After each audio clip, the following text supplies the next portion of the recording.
We sing because speaking isn't enough. So a lot of us sing in the shower, a lot of us sing at parties, and a lot of us sing for fun. But when someone is training in a professional way to be a singer, it's a little bit like being an Olympic athlete.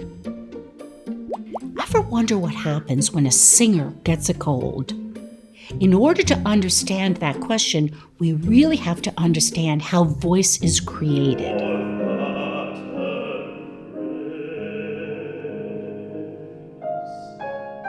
Our voices are created in three ways. First, by the power supply, which is our breath. Secondly, by our larynx. And third, by the articulators, which shape and make the sound really unique for us. Our vocal folds are housed in a protective cartilage called the larynx. And the vocal folds are very, very small. They could fit on the face of a dime or a quarter.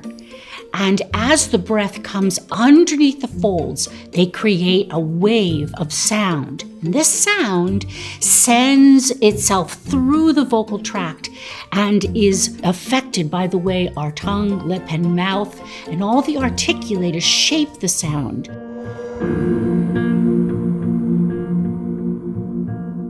So in that way, because we're all looking different and we all have different characteristics, that's why everybody's sound is pretty unique. So what happens when our vocal folds get ill? What happens when we have colds or, welcome to spring, allergies? What basically happens is that we get an inflammation in that larynx. We have our vocal folds that tend to swell up. There's a lot of mucus drainage that doesn't allow our vocal folds to really be as efficient as they can be. Sometimes we'll have coughs and we'll have issues with flu, and then our breath supply. Then that's affected. By coughing, the vocal folds crash together and become very vulnerable. And so as an illness can proceed, then we know the best thing to do is to not sing sick because it could cause injury. So as a singer, they'll be very mindful of the onset because we can feel right away when something isn't right with our mechanism. And if it isn't, maybe for the first couple of days, we're able to sing over the symptoms.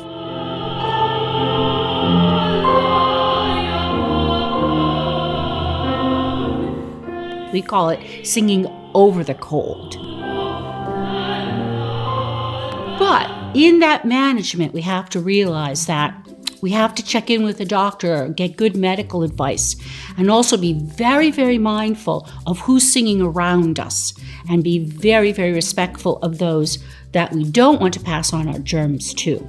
So a lot of times singers will have their own methodology. They'll up their intake of water. They'll drink warm liquids because it soothes a sore throat with honey and lemon. Sometimes we use humidifiers to keep the air moist and warm. Certain kinds of medicines that aren't drying, cough medicines, nasal sprays.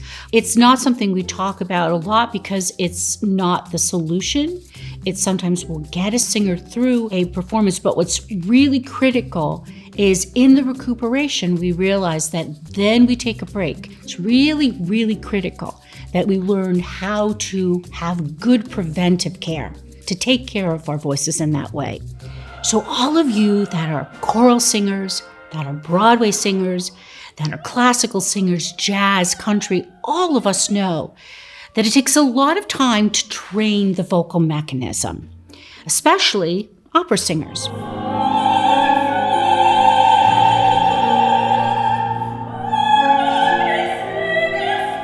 Because we're kind of the elite athletes of the group. So let's talk about how that actually happens. Over a series of years, singers train, they manage their breath, they learn to position the voice, they have technique and warm-up and exercises that help them develop the voice as it goes from the higher ranges to the lower ranges. And what singers do, especially opera singers who don't sing with amplification, our job is to have our voices coordinated with breath and energy so that we can send it directly into a theater.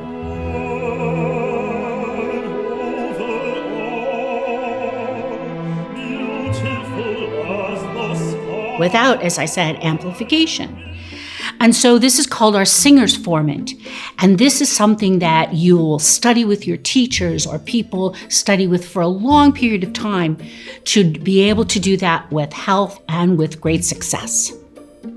So as everyone creates a really good, healthy plan that supports their singing, we have to think that cardiovascular exercise is critical, that hydration is really, really critical, that vocal rest is very critical, and that all goes along with the training that they have to develop the instrument. We call them vocalizes. We call them warming up.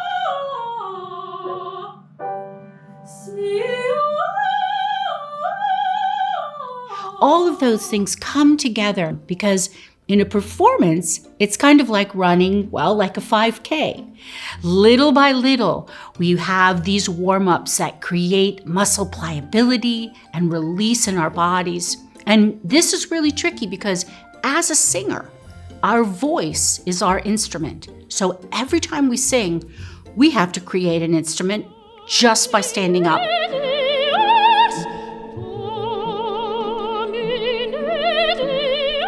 The most critical thing a young singer can do to enhance their talent, to prevent problems, and to have a long singing career is to get the guidance that they need with really great training and really good teachers.